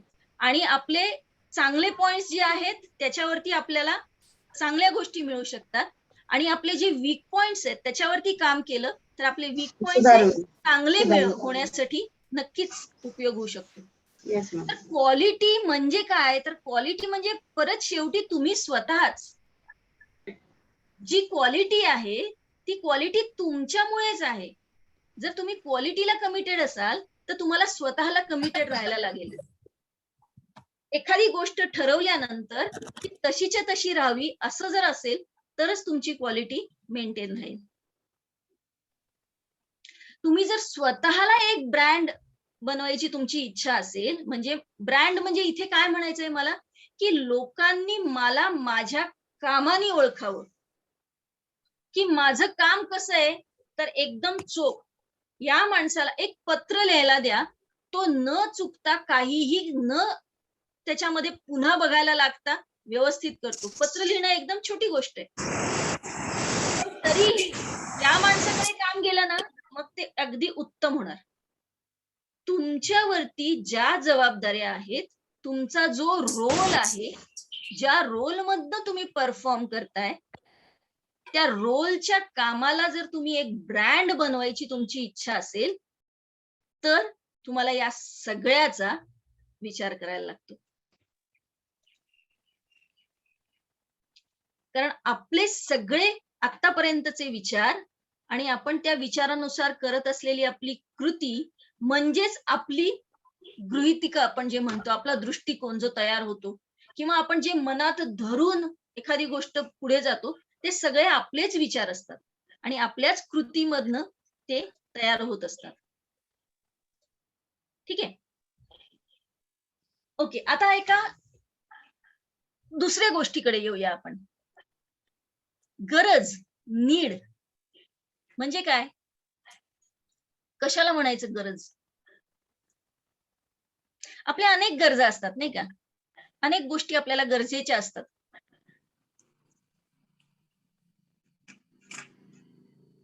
कशाला म्हणूया आपण गरज? म्हणजे समजा आता उदाहरणार्थ मी सांगितलं की आता माझं हे लेक्चर आज 3 तासाचं आहे, पण 3 तासात काही हे पूर्ण नाही होणार. म्हणजे असा विषय आहे की जो खूप वेळ मला द्यावा लागेल त्याच्यासाठी, आणि त्यामुळे मी आता जी जेवायची सुट्टी आहे ना मधली, ती न घेता असंच चालू ठेवणार कंटिन्यू, म्हणजे आपल्याला एंड ऑफ द सेशन हे व्यवस्थित पूर्ण करता येईल. मी सांगितलं की जेवायची मधली सुट्टी होणार नाही, तर काय होईल? आता सोपं आहे म्हणा, तुम्ही ते ऑन ठेवून निघून जाऊ शकता, मला कळणार पण नाही तुम्ही आहात का नाही, हा भाग वेगळा. पण मी त्या पद्धतीने नाही विचार करत आहे. जर असं जर झालं, तुम्ही ऐकलं माझं की मी नाही म्हणतेय ना, तर मॅडम नाही म्हणतायत तर ठीक आहे, नाही जायचं, इथेच बसून राहायचं, तर काय होईल? तर तुम्हाला भूक लागेल, तुम्हाला तहान लागेल, तुमच्या काही गरजा आहेत त्या गरजा तयार होतील, आणि गरजा तयार झाल्या की मग काय होतो, आपण अस्वस्थ होतो, त्याचा आपल्याला ताण यायला लागतो. एखादी गरज आहे असं डोक्यात आलं की त्याचा आपल्याला ताण येतो, कारण ही गरज आता कशी काय भागवायची. ताण आला किंवा स्ट्रेस आला की आपण प्रेरित होतो. मग अशी जी आपण प्रेरणा बघितली की नाही, तर ही प्रेरणा कशी तयार होते, तर जेव्हा एखादी गरज निर्माण होते एखाद्या माणसासाठी आणि त्याचा ताण येतो, तो ताण ही प्रेरणा देतो आपल्याला ती गरज पूर्ण करण्याच्या दृष्टीने. प्रेरणा काय? प्रेरणा आपल्याला एक दिशा देते. ती गरज पूर्ण करण्याच्या दृष्टीने एक कुठली तरी दिशा आपल्याला या प्रेरणेमुळे मिळते. मग आपण एक प्रयत्न करायला लागतो की काय करायला पाहिजे बाबा, म्हणजे आपली ती गरज पूर्ण होईल. आपण त्या दृष्टीने प्रयत्न करतो. प्रयत्न केले की आपल्याला समाधान मिळतं, सॅटिस्फॅक्शन मिळतं ती गरज पूर्ण झाल्याचं. हा, म्हणजे गरज निर्माण होते, त्याचा आपल्याला ताण येतो, मग त्या ताणातून आपल्याला ती गरज पूर्ण करण्याची प्रेरणा मिळते, मग एक दिशा मिळते. दिशा मिळाल्यावरती आपण प्रयत्न करायला सुरुवात करतो आणि अल्टिमेटली आपल्याला समाधान मिळतं, गरज पूर्ण होते, सॅटिस्फॅक्शन. पण ही सायकल इथेच थांबत नाही. एक गरज पूर्ण झाली की दुसरी तयारच होते, नाही का. म्हणजे एक हे करता करता आपण म्हणलं हुश झालं बाबा, असं म्हणेपर्यंत दुसरं काहीतरी पुढे येतं. आणि आपल्या आयुष्याची गंमत अशी आहे की एका वेळेला अनेक गरजा एकदम डोकं वर काढतात. म्हणजे एक संपल्यानंतर मग दुसरी येते असं होत नाही, तर एकाच वेळेला अनेक गरजांची गुंतागुंत आपल्या सगळ्यांच्या आयुष्यात असते. मग काय करायचं? त्यासाठी म्हणजे गरज जर ताण देणार असेल तर मग ताण येणारच. असं हे ताणतणावात काय, मग ताण कमी करायचं असेल तर काय करायचं? गरजा कमी करायच्या. अशा कुठल्या गरजा आहेत आपल्या? हा, जे काही महत्वाचे असेल ती गरज पूर्ण करायची पहिल्यांदा. अगदी बरोबर, अगदी बरोबर. पण मग महत्वाच्या प्रायोरिटी देताना महत्वाची कुठली आणि बिनमहत्वाची कुठली हे कसं ठरवायचं? त्यासाठी स्वतःच विचार करावा लागेल. त्यासाठी स्वतःच विचार करायला लागतो की खरंच गरज आहे का, आपल्याला फक्त पाहिजे आहे एखादी गोष्ट. एखाद्या गोष्टीची अत्यंत गरज असणं आणि एखादी गोष्ट फक्त पाहिजे असणं, हवी असणं, याच्यात फरक आहे. कारण प्रत्येक गरज ही ताण निर्माण करणारच आहे. आणि प्रत्येक निर्माण होणारा ताण, काही ताण जे आता तुमचं मला वाटतं ताणावरती आहेच आहे पुढे लेक्चर, त्यामुळे त्यामध्ये तुम्हाला गोष्टी क्लिअर होतीलच. पण ताण निर्माण न होणं हे आपल्या हातात नाहीये. ताण तर निर्माण होणारच आहे, कारण गरजेला उत्तर द्यायचं असेल तर आपल्या आतमध्ये तो ताण येणारच आहे. महत्वाचं काय आहे की तो ताण आपल्याला उपयोगी पडतोय का आपल्याला तो आपल्या शरीराला, आपल्या मनाला तो त्रास देतोय. एक उपयुक्त ताण असतो आणि एक काही त्याच्यातनं आपल्याला त्रास होईल असा ताण असतो. दोन प्रकारचे ताण. उपयुक्त ताण तर पाहिजेच आहे यायला, ते आता तुम्हाला कदाचित सांगतीलच, तो तर यायलाच पाहिजे, कारण त्याच्याशिवाय प्रेरणाच मिळणार नाही, त्याच्याशिवाय आपण काहीच करणार नाही. तर आता समजा हे जे समोर आपल्याला दिसतंय ते आपण नेहमी जे काम करतो तिथपर्यंतची लेवल आहे. म्हणजे ही जी लेवल आहे ना, ही लेवल आपण नेहमी जे काम करतो तिथपर्यंतची लेवल आहे. म्हणजे त्याच्यासाठी आपण आपलं ज्ञान, आपलं कौशल्य आणि हे सगळे वापरून इथपर्यंत आपण आज कार्य करतोय. आपला परफॉर्मन्स हा इथपर्यंतच आहे. पण आपल्याकडनं जी अपेक्षा केली जाते ना, ती ही थोडीशी अधिकची अपेक्षा आहे. म्हणजे आपण जे करतो त्यापेक्षा आपल्याकडनं जी अपेक्षा केली जाते ती थोडीशी जास्त आहे. आणि या दोघांच्या मध्ये एक थोडीशी गॅप आपल्याला कायम दिसून येते. जे आपण करतो आणि ज्याची आपल्याकडनं अपेक्षा आहे परफॉर्मन्सच्या दृष्टीने, हा आपण सगळं परफॉर्मन्सच्या दृष्टीने विचार करतो, कार्य जे आपण करतो, तर ही गॅप कशाची आहे? कशाची गॅप आहे ही? तर ही गॅप जी आपल्या गरजांमुळे निर्माण होतीये, जिच्यामुळे आपल्याला ताण येतो आहे, ही गॅप आहे ती आपल्याच स्वतःच्या ज्ञान, दृष्टिकोन, कौशल्य आणि सवयींविषयी, हॅबिट्स विषयीची. आपल्या नॉलेज, ऍटिट्यूड, स्किल्स आणि हॅबिट्स मध्ये कुठेतरी काहीतरी कमी आहे, म्हणून ही गॅप आहे आणि म्हणून ह्या ताणाला आपल्याला सामोरं जायला लागते. म्हणजे आज जे काम करतोय त्याच्यापेक्षा जे आपल्याकडनं अपेक्षित आहे तिथपर्यंत आपण पोहोचू शकत नाहीये, कारण कुठेतरी आपण नॉलेजमध्ये तरी कमी आहे, किंवा आपल्या दृष्टिकोनामध्ये तरी काहीतरी बदल केला पाहिजे, किंवा आपली कौशल्य तरी काही कमी पडतायत, किंवा ज्या काही आपल्या सवयी आहेत, म्हणजे मगाशी मी म्हणलं तसं आपल्या स्वतःविषयी आपण काय समजुती करून घेतो, तर त्याच्यात तरी काहीतरी गडबड आहे. हे जर आपण जाणून घेतलं तर त्याला म्हणायचं स्वजाणीव. माझं काम करण्यासाठी जे ज्ञान, जितकं ज्ञान मला गरजेचं आहे तेवढं माझ्याकडे आहे का? जो दृष्टिकोन माझा असायला पाहिजे तो दृष्टिकोन आत्ता माझा आहे का? जी जी कौशल्य माझ्याकडे असणं गरजेचं आहे ती कौशल्य माझ्याकडे आहेत का? माझ्या सवयी हे सगळं व्यवस्थित करण्याच्या दृष्टीने व्यवस्थित बरोबर आहेत का? याचा विचार जर आपल्याला करता आला तर आपल्याला जो ताण येतो तो ताण नक्कीच कमी होतो. याला थोडक्यात आपण म्हणूया काश. काश म्हणजे के नॉलेज, ए ऍटिट्यूड, स्किल्स आणि हॅबिट्स. सो काश वरती जर आपण आपल्या काम करू शकलो, आपण आपल्या काशला ओळखू शकलो, आपण स्वतःच्या काश संबंधी जास्त विचार करू लागलो, तर त्याला आपण म्हणूया स्वजाणीव. आणि जोपर्यंत ही स्वजाणीव आपल्याला होत नाही तोपर्यंत आपलाच परफॉर्मन्स आपल्याला सुधारता येत नाही. जर मनात खूप इच्छा आहे मी एकदम खूप चांगलं काम करीन, पण माझ्यामध्ये काय कमी आहे याचा जर मी कुठे विचारच केला नाही, मी थांबलेच नाही, थांबल्यानंतर माझ्याकडे काय आहे. आपण आपल्या आजूबाजूला अनेक लोक बघतो की त्यांच्याकडे भरपूर टॅलेंट आहे, खूप गोष्टी त्यांच्याकडे आहेत, पण तरी ज्याला आपण सक्सेस म्हणू, ज्याला आपण यश म्हणू, असं यश त्यांच्याकडे पोचत नाहीये, अजूनही काहीतरी राहतंय असं आपल्याला सतत वाटतं. मग ही जी अशी लोक आहेत ही ती त्या गाड्यामध्ये गोल चाक स्वतःमध्ये बाळगणारी लोक आहेत की जे पाहिजे ते सगळं त्यांच्याकडे आहे, पण त्याचा वापरच करत नाहीयेत.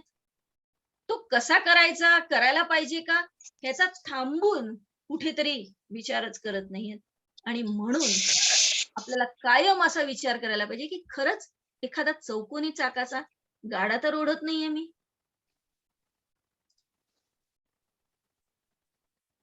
तुम्हाला जर तुमच्या कामामध्ये ताण येत असेल, काम करताना जर तुम्हाला तणाव जाणवत असेल, तर ही जी गॅप म्हणतोय ना, ती गॅप कुठेतरी नक्की आहे.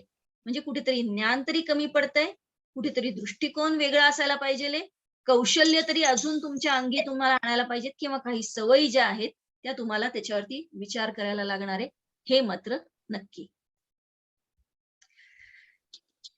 इथपर्यंत आहेत सगळे बरोबर? Yes ma'am. Yes ma'am. हो. ओके, काही प्रश्न आहेत, काही विचारायचंय?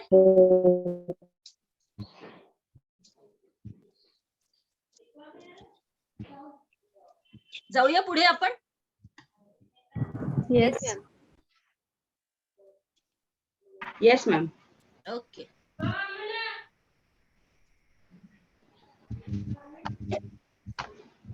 आता एक सापडलं मला म्हणून मी थोडक्यात तुमच्यासाठी हे टाकलं. जर तुमची कुणाची इच्छा असेलच, समजा आपली जी गॅप आहे त्या गॅपचं अनालिसिस करायचं, मला शोधायचंय की ही गॅप माझ्यामध्ये काय आहे, तर त्याच्यासाठी काही प्रश्नांची उत्तरं आपणच आपल्यासाठी विचारात घेतली पाहिजेत. आणि ते जर आपल्याला करता आलं तर आपल्या स्वतःच्याच गॅपचं अनालिसिस आपण करू शकतो.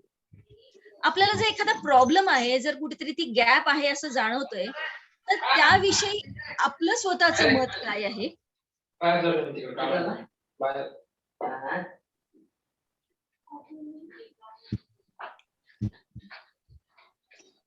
तो जो प्रॉब्लेम आहे जिथे आपण कमी पडतोय आपण आपल्याला असं वाटतं त्याविषयी आपलं स्वतःचं मत काय आहे, आपण नक्की आपल्याकडे काय आहे की ज्याच्यासाठी आपण प्रयत्न करू शकतो आणि ज्याच्यामुळे आपण कमी पडतोय ते किती आहे आणि आपल्याला अजून काय मिळवायची गरज आहे. बाकीची लोक आपल्याविषयी काय बोलतात, बरेचदा आपल्याला असं वाटतं की माझ्याकडे हे आहे ते आहे, पण कधी कधी इतर लोक आपल्याविषयी खूप व्यवस्थित विचार करू शकतात आणि त्यांचंही मत बरेचदा आपल्याला उपयोगी पडू शकतं. सो इतर लोक या आपल्या प्रॉब्लेम विषयी काय म्हणतात ते जाणून घ्यायला पाहिजे आणि आपल्याला इतर लोकांनी आपल्याविषयी काय म्हणलं पाहिजे हे जर ठरवता आलं तर आपल्याला ती गॅप नक्की भरून काढता येते. म्हणजे जर आपल्याला आपण काय नक्की कमी पडतोय हे शोधून काढायचं असेल तर या पद्धतीने आपल्याला नक्की त्याचा उपयोग होईल. करून बघा, तुम्हाला नक्की उपयोग होईल. ओके, आता दुसऱ्या एका आपण गोष्टीकडे येऊया की स्वजाणीव होते म्हणजेच आपल्याला आपलं स्वतःचं व्यक्तिमत्व काय आहे ते जाणून घेता येतं. आता इथे व्यक्तिमत्व म्हणजे आपण नक्की कसे आहोत, काय काय गोष्टी आपल्याकडे आहेत आणि काय काय गोष्टी आपल्याकडे असायला पाहिजेत. आता काही म्हणजे पुस्तकांमध्ये मला 2 मुख्य प्रकारचे व्यक्तिमत्वाचे प्रकार असतात असं आढळलं. त्याला साधा सरळ नाव दिलेलं आहे. एक अ प्रकार, टाईप ए व्यक्तिमत्व असलेली लोक आणि एक ब प्रकार म्हणजे टाईप बी असं व्यक्तिमत्व असलेली काही लोक. असं साधं सिंपल आहे. थोडस आपण सायकोलॉजीचा विचार करायला गेलो तर टाईप ए ची लोक कशी असतात त्याचा थोडासा एक आपण विचार करूया. तर वेळेचं महत्व मानणारी ही लोक असतात. म्हणजे त्यांना वेळ पाळणं अतिशय गरजेचं वाटतं आणि वेळेच्या बाबतीत अतिशय तत्पर असतात ही लोक. म्हणजे जी अ टाईपची जी लोक असतात ती वेळेच्या बाबतीत सांगितलं काम की लगेच त्यांना करायचं असतं, ते अतिशय तत्पर असतात. ती आक्रमक असतात आपल्या कामामध्ये असेल किंवा वागण्यामध्ये असेल, बोलण्यामध्ये असेल. आक्रमक जो व्यक्तिमत्वाचा भाग असतो तशी असतात ती लोक आणि त्यांना संताप फार लवकर येतो. अतिशय शीघ्रकोपी म्हणतो की नाही आपण, तशा प्रकारची ही लोक असतात. सतत चिडत असतात, कुणावरती तरी काहीतरी कारण काढून ही लोक सतत चिडतात. शरीराच्या यांच्या हालचाली जर आपण बघितल्या तर एकदम जोराजोरात होत असतात. म्हणजे हळूहळू सावकाशपणे काम करणं यांना पटत नाही. हळूहळू तुमच्याही डोळ्यासमोर अशी एक एक एक एक लोक यायला कदाचित लागली असतील आतापर्यंत. हे सगळे खेळतात पण जिंकायचं एवढंच त्यांना माहिती असतं. त्यांना हारणं अजिबात आवडत नाही, त्यांना हारण्याची भीती वाटते. खेळण्यामधनं आनंद मिळायला पाहिजे हे यांना कधी जाणवत नाही. हे फक्त खेळतात कशासाठी तर जिंकायसाठी. आणि म्हणून हे अ टाईपच्या विरोधी लोक, अ टाईपच्या अगदी विरोधी असतात ब टाईपची लोक. म्हणजे ही लोक आनंदासाठी खेळतात आणि अजिबात आक्रमक नसतात. म्हणजे कशी असतात, म्हणजे आता अ टाईप बघितला की नाही, वेळेचं महत्व मानतात. यांना वेळेचं अजिबात महत्व वाटत नाही. जेव्हा पाहिजे तेव्हा यायचं, जेव्हा पाहिजे तेव्हा काम करायचं, नाही केलं तरी वेळेची अजिबात तत्परता यांच्यामध्ये नसते. म्हणजे सांगितलंय ना, अच्छा आज सांगितलंय का, बरं आम्ही उद्या करतो. अगदी आक्रमक नसणारी ही सगळी लोक असतात. त्यांना कशाचाच राग येत नाही. अगदी गहू माणसं असतात, अगदी गहू माणसं. म्हणजे कुणी त्यांना बोललं तरी त्यांना राग येत नाही. कुणी यांचा अपमान केला, ठीक आहे ना, आता त्या प्रॉब्लेम मध्ये असेल तो माणूस, ठीक आहे ना, केला अपमान, तो चांगला माणूस आहे, आतापर्यंत काही केलंय का त्यांनी माझ्यावर, माझ्याशी कधी वाईट नाही वागलेला, काहीतरी असेल त्याची अडचण, असं म्हणून अपमान केलेला सुद्धा यांना राग येत नाही. कधीही कुणावरतीही चिडत नाहीत. शरीराच्या हालचाली एकदम हळू, म्हणजे आज उठले तर उद्या बसतील अशा एकदम हळूहळू हालचाली. यांना जिंकायचं वगैरे हा काही प्रकार नसतोच. जर एखादा खेळ खेळले ही लोक, तर फक्त आनंद घ्यायचा, मज्जेत राहायचं एकदम. तर काय वाटतं तुम्हाला, अ टाईप चांगला का ब टाईप चांगला? अ टाईप. ब टाईप. अ टाईप मॅडम. खरं सांगू का, आवश्यक आहे मॅडम. असं चांगलं वाईट काहीच नसतं बरं का. जगामधली सगळी लोक ही दोन्हीच्या मिक्सचर मध्ये असतात. म्हणजे अशी जर लाईन आपण एक आखली आणि एका बाजूला अ आणि एका बाजूला ब टाईपची सगळी हे, आणि त्याचं थोडं थोडं थोडं थोडं थोडं वाढत जाणारं जर आपण बघितलं, तर पूर्णपणे अ टाईपचा माणूस किंवा पूर्णपणे ब टाईपचा माणूस असा जगामध्ये फार क्वचित सापडेल. आपण जी सगळी लोक आहोत ना, आपण सगळी लोक ह्या लाईन वरती कुठेतरी मध्ये अधे असतो. म्हणजे प्रत्येक अ प्रकारच्या माणसामध्ये ब प्रकारच्या माणसाच्याही काही गोष्टी असतात. प्रत्येक ब मध्ये अ ही असतो. असं नाहीये की सगळी अशीच्या अशी आणि सगळी अशीच्या अशी, असं काही नाहीये. या सगळ्यांचं आपण एक काय छान म्हणूया मिक्सचर असतो या सगळ्या गोष्टींचं. कुठलाच एक टाईप चांगला नाही. म्हणजे वेळेचं महत्व मानणारी जी लोक असतात की नाही, ती कुणालाच स्वस्थ बसून देत नाहीत. त्यांना कुणी शांतपणे बसून आपलं काम करतंय, म्हणजे समजा एखादा उदाहरणार्थ एखादा रविवार आहे, सुट्टीचा दिवस आहे, सगळेजण मिळून एखादा टीव्हीवरचा पिक्चर बघायचा त्यांनी प्लॅन केला समजा उदाहरणार्थ. तर ही जी अ टाईपची लोक असतात ना, ती एक 5 मिनिटं बघतील, 10 मिनिटं बघतील आणि एकदम त्यांना जाणवेल की अरे हे सगळे लोक नुसतेच बसलेत. मग ते ऑर्डर सोडतील, चला चहा टाका. म्हणजे स्वतः पण वेळ पाळतात, वेळेच्या बाबतीत स्वतः तर तत्पर असतातच, पण ते दुसऱ्यांनाही त्याच पद्धतीने वेळ पाळायला लावतात. कुणाला स्वस्थ बसू देत नाही. कुणी नुसतं बसलंय असं यांना आवडत नाही. आक्रमक संतापी माणूस, सतत जर प्रत्येक गोष्टीवर चिडणारा माणूस असेल, नाही आवडत आपल्याला कुणाला. ही अशी का असतात लोक, याचा आपण विचार करूया.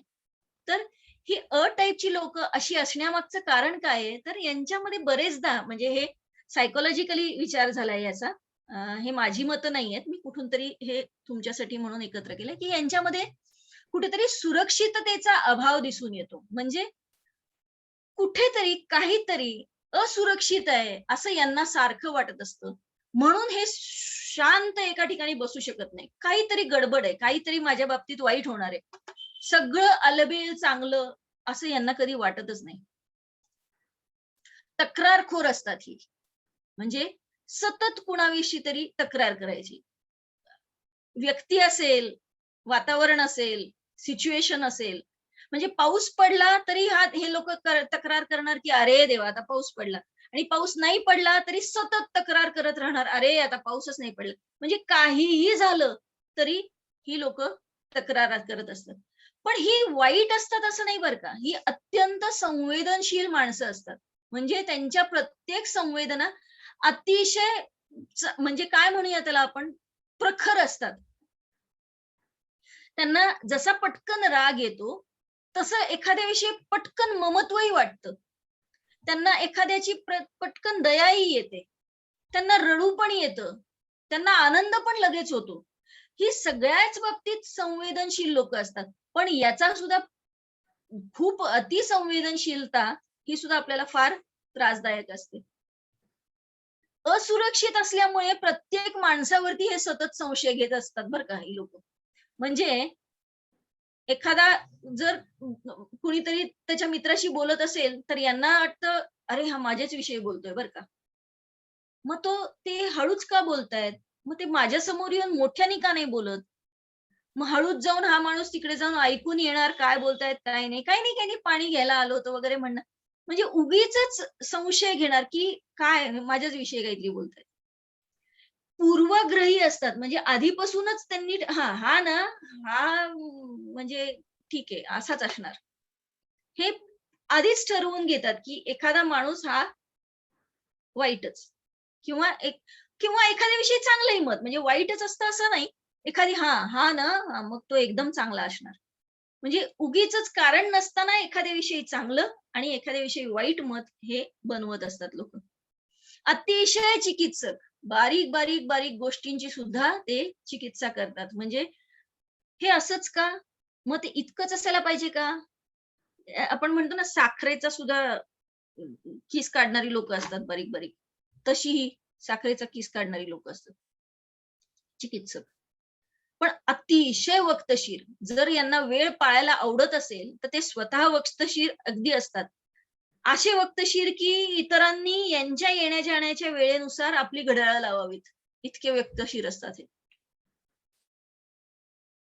पण असं अ टाईपचं एकदम टोकाचं कुणालाच आवडत नाही.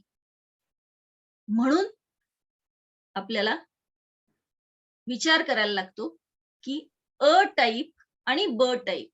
ब टाईप या सगळ्याच्या एकदम विरोधात, इतकी मंद. आणि म्हणजे समजा एखाद्या माणसाला एखादं काम दिलं आणि जर तो 4 महिन्यांनी ते काम करून पूर्ण आणणार असेल तर अशीही लोक चालत नाहीत ना आपल्याला. आपल्या आजूबाजूला असेल, आपल्या घरात असेल, कोणीतरी व्यवस्थित काम करून देणारा माणूस आपल्याला पाहिजे. तर पूर्णपणे अ टाईप सुद्धा चांगला नाही, पूर्णपणे ब टाईप सुद्धा चांगला नाही, असे नसतातही लोक. आपण सगळे यामध्ये आहोत. विचार काय करायचा आहे की आपण नक्की कसे आहोत, असा कुठला गुण आहे की जो आपल्याला चांगलं करणार आहे, आणि असा कुठला गुण आहे आपल्यामधला की जो आपल्याला वाईट, आपल्याला काहीतरी गोत्यात आणणारे म्हणूया, काहीतरी प्रॉब्लेम निर्माण करणारे म्हणूया, असं आहे का, याचा विचार करायला पाहिजे.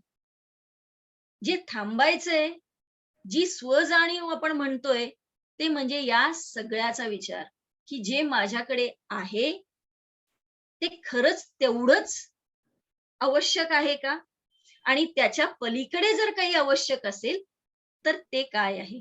नॉलेज आहे, ऍटिट्यूड आहे, स्किल आहे का हॅबिट आहे. आणि हे सगळं जाणवल्यानंतर मग आपण करू शकतो या सगळ्या गोष्टींचं व्यवस्थापन. आपल्याकडे ज्या गोष्टी आहेत हे समोर दिसलं तर आपण त्या व्यवस्थित मांडणार ना. आपल्याकडे काय आहे हेच माहिती नसेल तर आपण ते नीट व्यवस्थित मांडणारच कसं. आणि मग जर काहीच व्यवस्थापन करता येत नसेल तर मग ते काही असो, आपल्या कामाचं असेल, आपल्या वेळेचं असेल, आपल्याला स्वतःच्या सगळ्या ताणाचं असेल, येतो आपल्याला ताण, या कशाचंही व्यवस्थापन करणं हे सोपं होत नाही. कारण आपल्याला माहितीच नाहीये की आपल्याकडे काय आहे, मग व्यवस्थापन कशाचं करायचं. आता व्यवस्थापनामध्ये इथे आपण विचार करतोय ते मनाच्या व्यवस्थापनाचा. म्हणजे मन, शरीर आणि मन ह्या दोघांनाही एकत्रितपणे आपल्याला नीटपणे सगळ्या गोष्टी करताना वापर करता येतोय का.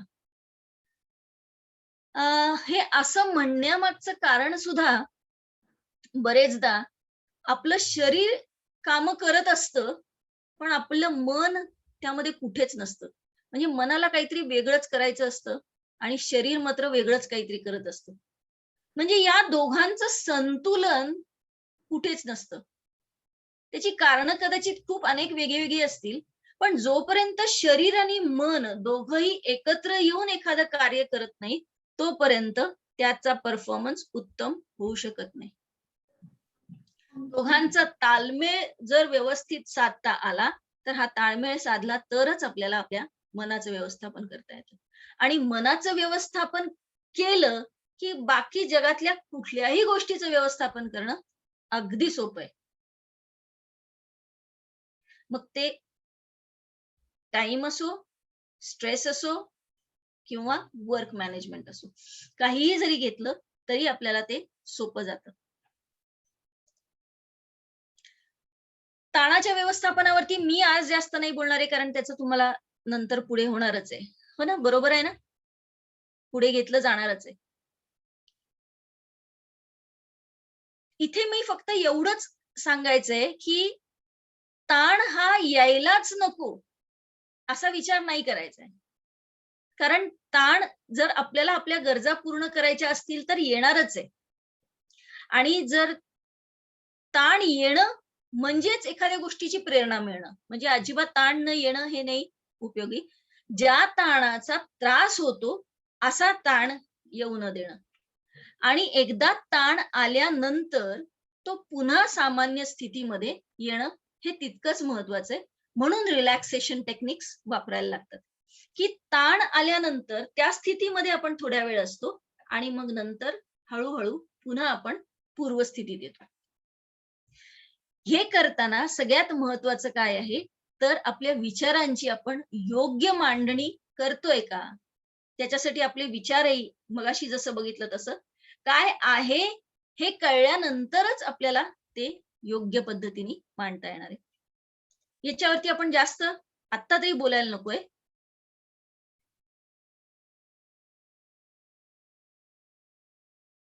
इथपर्यंत सगळे आहात माझ्या बरोबर?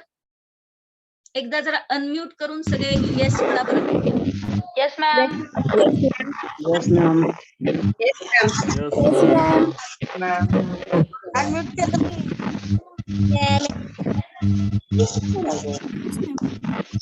Yes ma'am.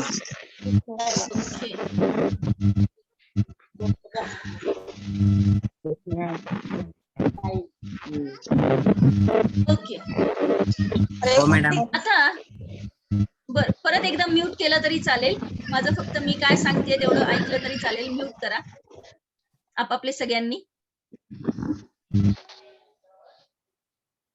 आपल्याला 1-2 मिनिटं डोळे मिटून कुठल्या व्यक्तीविषयी आपल्याला मान वाटतो किंवा आदर वाटतो अशा व्यक्तींचे चेहरे डोळ्यासमोर आणा. म्यूट कराल का प्लीज? हा ओके. आपल्याला कुठल्या व्यक्तींविषयी आदर वाटतो?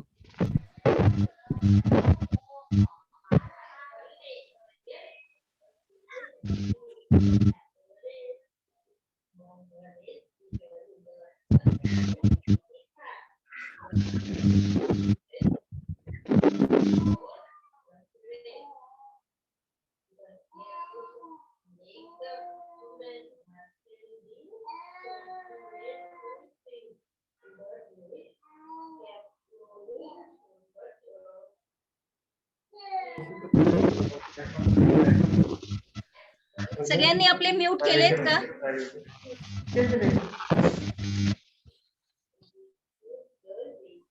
हो. ओके. सर मला वाटतं एक ब्रेक इथे घ्यायला पाहिजे का? ब्रेकची वेळ कधी आहे आपली? अजून 10 मिनिटं आहेत मला वाटतं. हा मॅडम आता 6 वाजून गेलेला आहे. हा ब्रेक घेऊया मॅडम. मग आता घेऊया का 1:30 वाजता घेऊया? नाही आताच घेऊया, कारण की आघाडी मी बघतोय 100 चे 95 आले, 5 लोक कमी झाले. अच्छा. आता ब्रेक घेतलेलं बरं पडेल. बर 2 वाजता चालू करू. ओके. 2 वाजता परत चालू करूया. ठीक आहे ठीक आहे चालेल चालेल. Thank you sir. 2 वाजता परत जॉईन होऊ. Yes sir. Thank you sir. कुणाला काही विचारायचं आहे का आता सुद्धा? 1-2 मिनिटं जर कुणाला काही अडचण असेल, विचारायचं असेल, बोलायचं असेल तर 2 मिनिटं फक्त, आणि मग आपण इथे थांबूया आज. चालेल. आहे का कुणी असं? नाहीये. ओके ठीक आहे. आता आपण इथं थांबूया. आपण परत 2 वाजता जॉईन होऊ. Yes sir. लिंक दुसरी त्याला. Yes sir. लिंक त्याला दुसरी लिंक आहे. दुसरी लिंक आहे. त्या दुसऱ्या लिंकनी आपण 2 वाजता परत जॉईन होऊया आणि आता इथे ब्रेक घेऊया. ओके. ओके. Thank you sir.